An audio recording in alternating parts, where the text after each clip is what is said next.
Disclaimer. This video and all its contents are Ngozi's opinion and that of some people who contributed. We're all entitled to our opinions, so enjoy.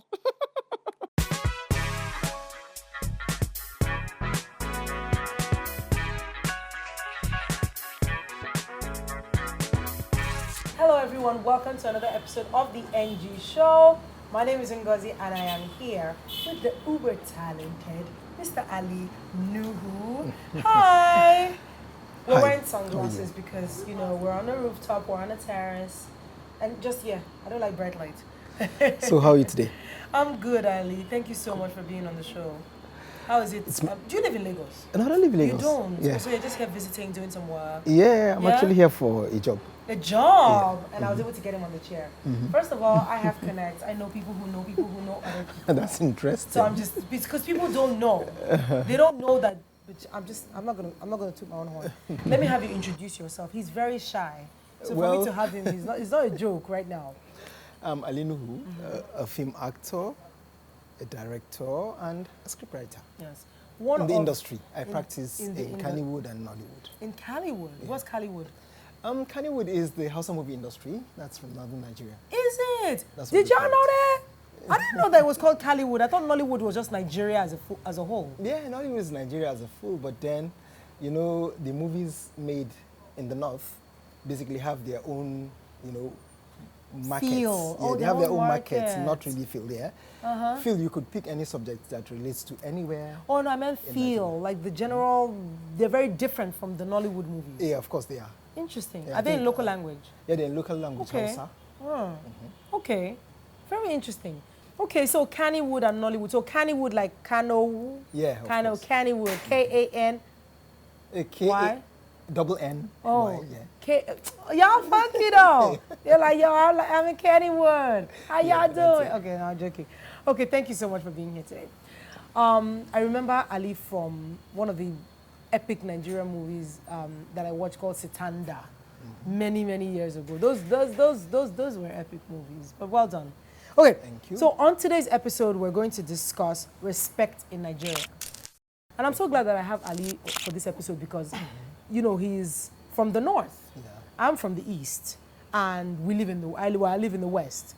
And there's, you know, people talk about respect in Nigeria, and they talk about how it's cultural, how we are respectful people, but Igbo people are not very respectful. Yoruba people are the most respectful. And that's what, you've not heard it. The Igbo girls are rude. Okay. Oh yeah, they said Igbo people are not respectful. We don't, you know, kule, or we don't courtesy and all that.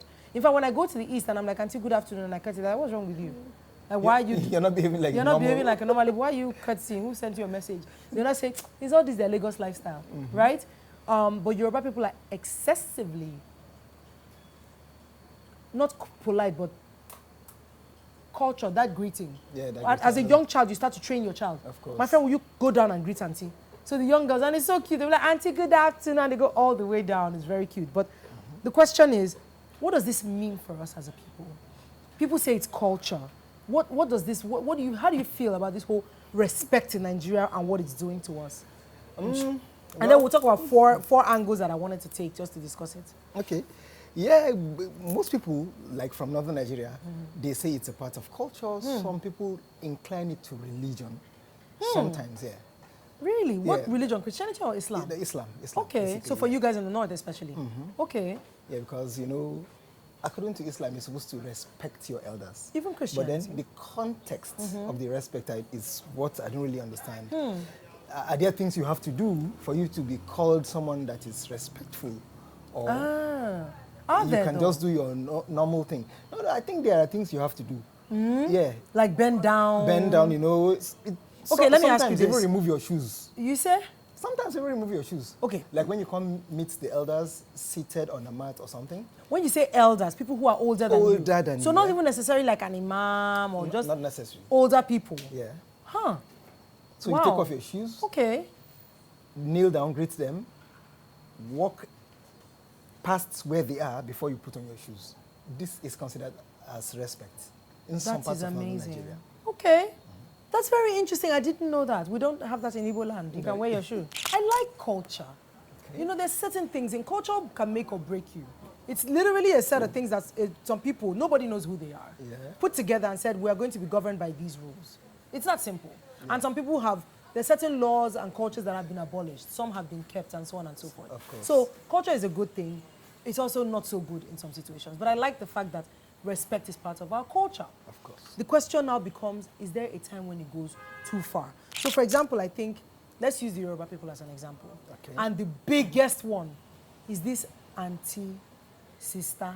I marry a Yoruba man. His sister, maybe I'm 30, she's 27. Yeah. I have to call her auntie. Yeah. And I'm thinking to myself, no, I don't want to. But if you want peace to reign, apparently you do. You do, of course. What are your thoughts on that? Yeah, I also don't think it's nice that you find yourself in such a situation. But even in the Hausa context, it happens. Oh. I know of two friends. One got married to the other one's younger sister. Yes. So he's forced to call him Yaya, which means elder brother. Wow. Yeah, after but you're my marrying- friend. You're my friend. But and because you have now married my your younger sister, so I've become Yahaya. I've become Yaya. I'm the Hello. other one now. So it happens. Do you know, I'm so glad you just said that, because that leads me to the second question is, who does it validate? So me that I've now started calling you sister, my sister or brother, does it make you, or does it make me feel like, I wonder who it validates? Because for me, there are people I call sister that, I don't call you sister now. You will not It be will be vexing. trouble. So it's not for me. Yes, of Fact. course. I understand.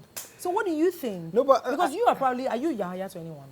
I'm here to many people now. Fantastic. Yeah. If someone who is supposed to call you Yahaya comes and says Ali, how would you feel? You see, one thing is you get used to it. Ah, so And when you get used to it, so if somebody derails and it doesn't becomes call you your that, entitlement. it's Your an role. entitlement. Hey, Somebody hey, has to do it. because you have reached to be Yahaya. Of course. It's easy. Do you know this is? Do you know what I did for this girl? For you, I'm your Yahaya. I mean, So that's it. And- Even now, talking about the Hausa industry, it Yes. happens. Some people call me Yellabe. Yellabe is like calling somebody your boss Okay. or your oga. yes.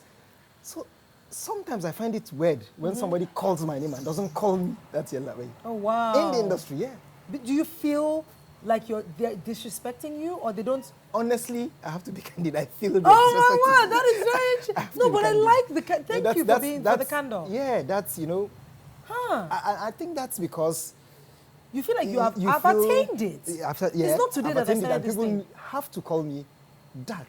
Wow. Or have to address me as that. Well, there you have it. You don't know how happy I am that I'm doing this with you. Because if I go into question, just the third point is the young people today. Yeah. Globalization, culture dilution, which is a shame and not such a shame sometimes. I take it to respect in the workplace. So when I was coming up in the workplace, when I was a younger manager, it was Oga this, Oga that, Madam this, Madam that. So Oga Stanley, Oga Chukudi, Oga Yemi. Now, a 23-year-old, fresh out of university, has done her master's, comes in and says, Chidi, even me, I'm uncomfortable. Who is Chidi? Is he your mate? Meanwhile, she doesn't feel like she's disrespecting him. Oh, good morning, Chidi. I just wanted to check. This is a colleague. It's a call. He's not a colleague. He's actually your boss. Yeah. Matter of fact, he's probably your boss's boss. Okay. Especially when you work in a multinational where there are foreigners. So our MD is not Nigerian, and so let's say for fun, his name is Tony, and he tells me, "Hi, Ngozi." I'm like, "Hi, Tony." People are like, This what? one don't enter another level. Tony wants me to call him Tony. Yeah. So how do you? Because now, are you saying that in the Nigerian workplace it should not apply? Keep it locked with me. This episode will continue next week.